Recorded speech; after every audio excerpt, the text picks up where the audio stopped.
नरेंद्र मोदी ने आज सुभाष चंद्र बोस की 119वीं जयंती पर उनसे जुड़ी 100 गोपनीय फाइलों की डिजिटल प्रतियां भारतीय राष्ट्रीय अभिलेखागार में सार्वजनिक की। प्रधानमंत्री ने एक बटन दबाकर इन फाइलों की प्रतियों को सार्वजनिक किया और उस समय नेताजी सुभाष चंद्र बोस के परिवार के सदस्य, केंद्रीय मंत्री महेश शर्मा और बाबुल सुप्रियो भी मौजूद रहे। प्रधानमंत्री नरेंद्र मोदी ने शनिवार को सुभाष चंद्र बोस की 119वीं जयंती पर उनसे जुड़ी 100 गोपनीय फाइलों की डिजिटल प्रतियां भारतीय राष्ट्रीय अभिलेखागार में सार्वजनिक की। प्रधानमंत्री ने एक बटन दबाकर इन फाइलों की प्रतियों को सार्वजनिक किया।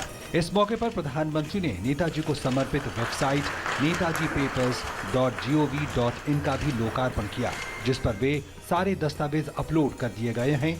इन फाइलों से नेताजी की मृत्यु से जुड़े विवाद को समझने में मदद मिलेगी। सार्वजनिक किए जाने के बाद प्रधानमंत्री ने इन फाइलों को देखा। उन्होंने सुभाष चंद्र बोस के परिवार के सदस्यों से भी बात की। He belongs to the nation, belongs to all the Indian people, and therefore I'm sure all the Indian people are happy. When we first met Modi साहब अक्टूबर में उनको रिक्वेस्ट किया कि आप ये कुछ करिए, and he has kept his word. जारी की गई फाइलों में तत्कालीन प्रधानमंत्री जवाहरलाल नेहरू का 9 जनवरी 1963 का लिखा हुआ पत्र भी शामिल है, जिसमें INA के खजाने के जले हुए अवशेषों का जिक्र करते हुए वे कहते हैं कि ये उनके विमान के दुर्घटनाग्रस्त होने का प्रथम दृष्टया सबूत है। करीब 70 साल से गोपनीय फाइलों में से शुरुआत में 100 फाइलों के सार्वजनिक होने के बाद भारतीय राष्ट्रीय अभिलेखागार ने नेताजी सुभाष चंद्र बोस से संबंधित 25 फाइलों की डिजिटल कॉपी को हर महीने सार्वजनिक तौर पर उपलब्ध कराने की योजना बनाई है।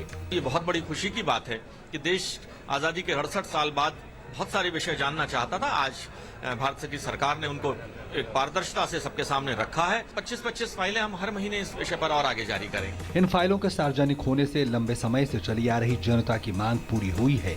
यही नहीं, इससे नेताजी के जीवन पर आगे और रिसर्च करने में भी सुविधा होगी। नेताजी से जुड़ी गोपनीय फाइलों के सार्वजनिक होने के बाद न केवल आम लोग नेताजी के जीवन के बारे में जान सकेंगे, बल्कि जो शोध छात्र हैं जो नेताजी के जीवन के ऊपर रिसर्च करना चाहते हैं, उनको भी एक बेहतर प्रॉस्पेक्ट मिल सकेगा। मेरे सहयोगी विनय के साथ सुधीर यादव, DD न्यूज़, दिल्ली।